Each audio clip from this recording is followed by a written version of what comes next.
Le haut-parleur du téléphone siffla. Puis la voix de mon père claqua à travers l'électricité statique comme un coup de fouet. Rémi a plus besoin de cette maison que toi. Et si tu ne la lui cèdes pas avant vendredi, on se verra au tribunal. Ces mots restèrent suspendus dans l'air, vifs et lourds. Mais de l'autre côté de la table, mon avocate, maître Juliette Moreau, éclata d'un rire étouffé, cachant son sourire derrière sa main. Ce qui était censé m'effrayer pour me faire céder était devenu l'étincelle de quelque chose de tout à fait différent, le premier pas vers ma liberté. Et la première fissure dans le mur de leur propre chute. Bonjour à tous, je m'appelle Béatrice. J'ai 34 ans et j'ai appris à la dure que parfois, la façon la plus silencieuse de gagner une guerre est simplement de laisser vos ennemis tirer les premiers. Si vous avez déjà affronté une famille qui pense que vous existez pour servir leur confort, accrochez-vous, car aujourd'hui, la justice ne fait pas que venir, elle arrive couverte de givre et souriante. Juliette se racla la gorge et se pencha vers le haut-parleur, son blazer marine impeccable sur ses épaules.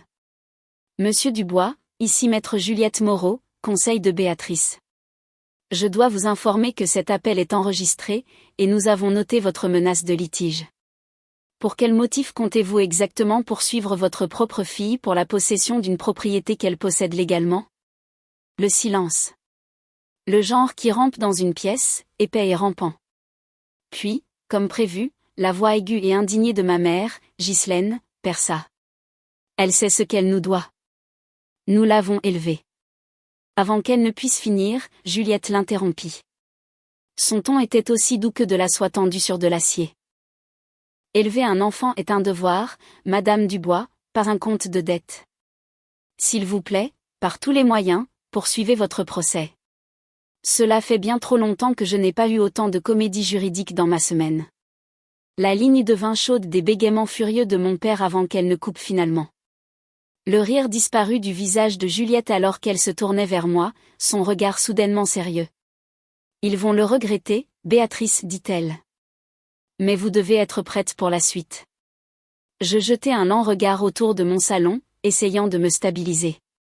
La brique apparente que j'avais récurée à la main, les vieux parquets maintenant brillants comme du miel chaud, les larges baies vitrées captant la lumière du soleil sur le jardin que j'avais tiré des mauvaises herbes et de la terre grise. Ce n'était pas juste une maison. Quand j'ai acheté cette maison de maître des années 1920 il y a 5 ans, elle était considérée comme une cause perdue, une ruine, quelque chose que seule une équipe de démolition pourrait aimer. Mais j'ai vu ce qu'elle pouvait devenir, tout comme j'avais appris à voir quelque chose en moi-même, même lorsque ma famille ne faisait que pointer les fissures. Pour reconstruire cet endroit, j'avais échangé presque tout. Chaque sou économisé, chaque week-end, chaque seconde de paix. J'avais arraché du papier peint jusqu'à ce que mes doigts saignent. Appris la plomberie et le câblage à force de nuits interminables à regarder des tutoriels jusqu'à ce que mes yeux se brouillent. J'avais passé les vacances seule parce que les événements familiaux se transformaient toujours en conférences sur la façon dont je gâchais ma vie dans une maison cassée pendant que mon frère Rémi avait besoin d'aide. Toujours Rémi, éternellement le préféré. 3 collèges abandonnés, 2 voitures accidentées, une montagne de prêts volatilisés comme de la fumée, et il était toujours leur étoile brillante.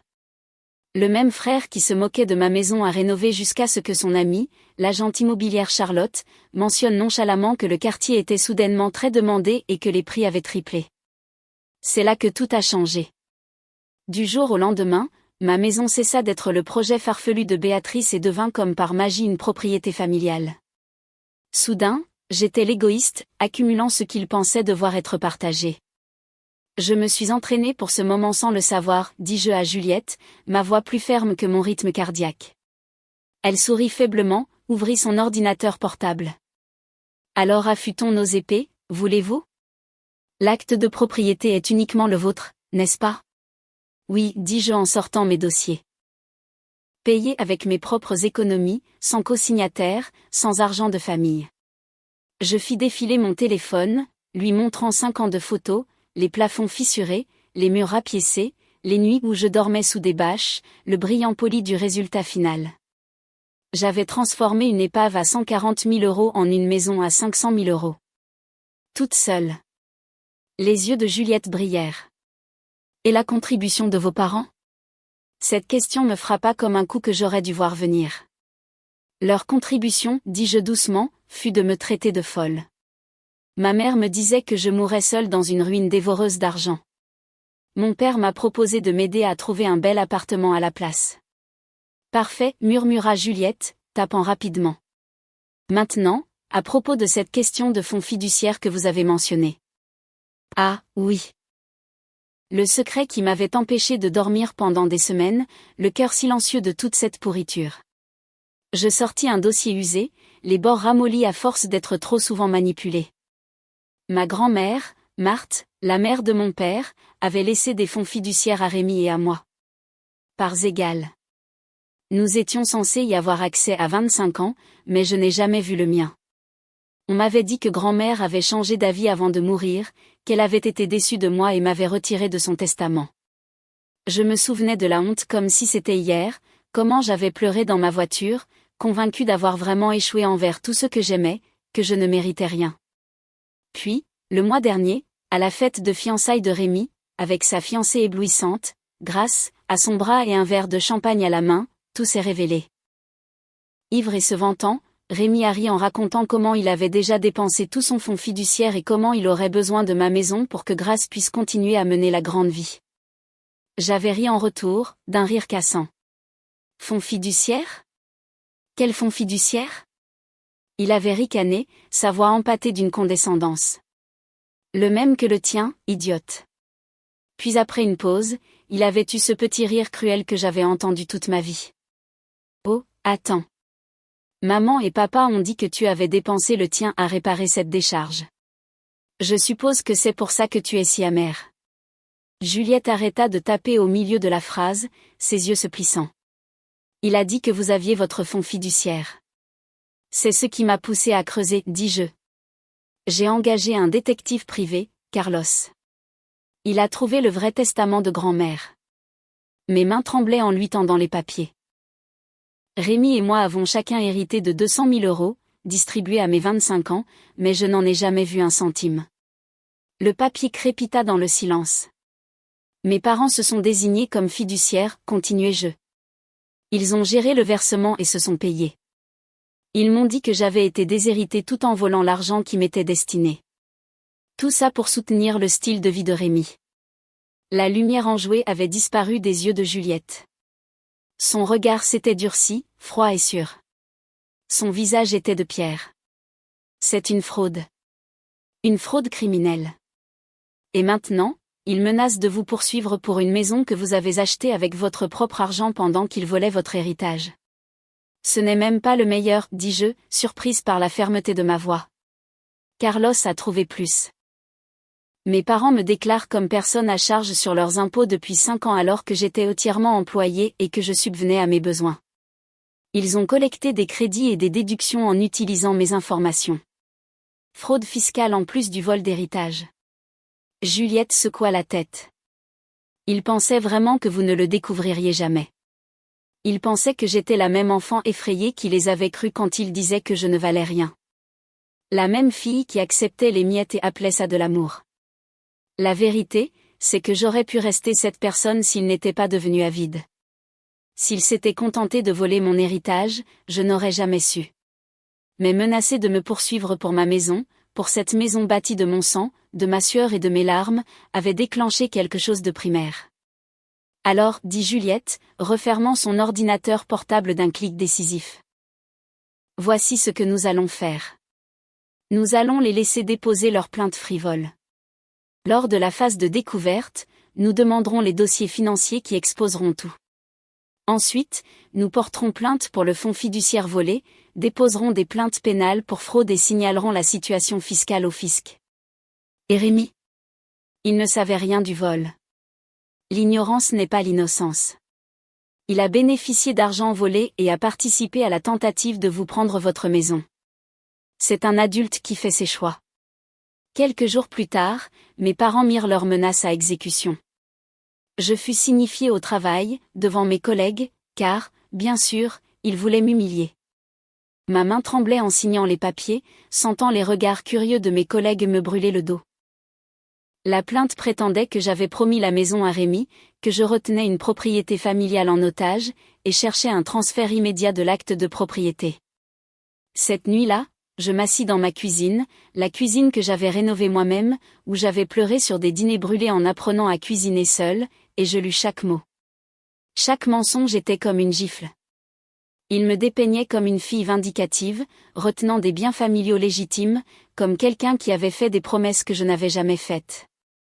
La réponse de Juliette fut rapide et brutale. Notre contre-plainte exposait tout. L'héritage volé, la fraude fiscale, la tentative de voler une propriété achetée avec des fonds légitimes. Nous ne nous sommes pas contentés de défendre, nous avons déclaré la guerre. Le groupe de discussion familiale explosa en quelques heures. Mon téléphone vibra sans cesse. Tante Michel, Béatrice, comment peux-tu poursuivre tes propres parents? Oncle Georges, c'est dégoûtant. La famille ne fait pas ça. Mon cousin Luc, j'ai toujours su que tu étais égoïste. Ma poitrine se serra à chaque message.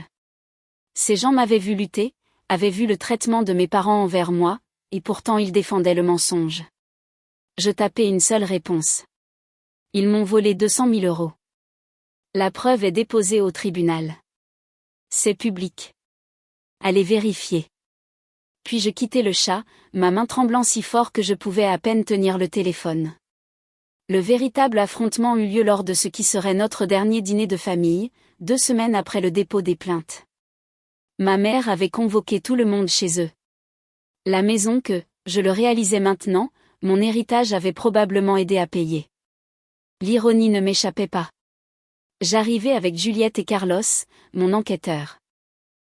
La salle à manger était bondée de parents, tous prêts à organiser une intervention. Mes parents étaient assis en bout de table comme des saints martyrs. Les yeux de Ghislaine étaient déjà rougis de larmes. Béatrice Dubois, murmura quelqu'un, et la pièce devint silencieuse. L'hostilité était palpable. Je pouvais la sentir pressée contre ma peau. Tu es venu, dit ma mère, les larmes commençant déjà à couler. Je savais qu'il te restait une certaine loyauté familiale. Je suis venu vous donner une chance, dis-je, sans m'asseoir. Ma voix porta plus loin que je ne l'avais prévu dans la pièce silencieuse. Abandonnez la plainte, restituez mon héritage avec intérêt, et modifiez vos déclarations fiscales frauduleuses. Faites-le dans les 48 heures et j'envisagerai de ne pas déposer de plainte pénale. Comment oses-tu, commença mon père, son visage devenant rouge. Comment ose-je faire ça? Je ris, mais c'était un rire vif, amer. Découvrir que vous avez volé mon héritage. Découvrir que vous avez commis une fraude fiscale. Refuser de céder ma maison à votre fils bon à rien? Rémi se leva, sa chaise raclant le sol. Je ne suis pas un bon à rien. Tu as besoin de cette maison? Pourquoi, demandai-je, ma voix coupant la tension. Parce que tu as dilapidé 200 000 euros plus tout ce que papa et maman m'ont volé. Parce que ta fiancée pense que tu es riche et que tu ne peux pas admettre que tu es fauché. Grâce pâlit. Quoi? Rémi, de quoi parle-t-elle? Carlos s'avança, posant un épais dossier sur la table. Dossier financier, dit-il simplement. Monsieur et Madame Dubois ont reçu 200 000 euros du fonds fiduciaire de Marthe Dubois destiné à Béatrice. L'argent a été versé sur 5 ans dans divers comptes, dont plusieurs au nom de Rémi. La pièce éclata.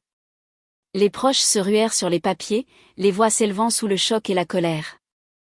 Mais pas contre mes parents, contre moi. Ingrate. Les affaires de famille devraient rester.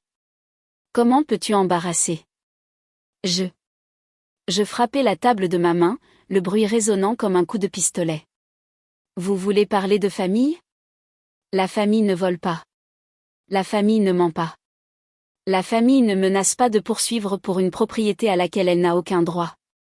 Ma voix s'éleva à chaque mot. Des années de rage refoulée trouvaient enfin leur voix. Vous êtes tous restés assis là, prêts à me culpabiliser pour que je cède ma maison.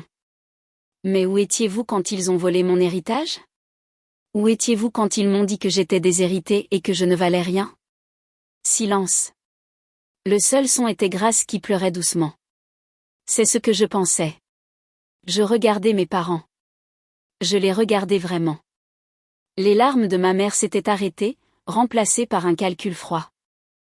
La colère vertueuse de mon père s'était transformée en peur nue. Vous avez 48 heures. Abandonnez la plainte.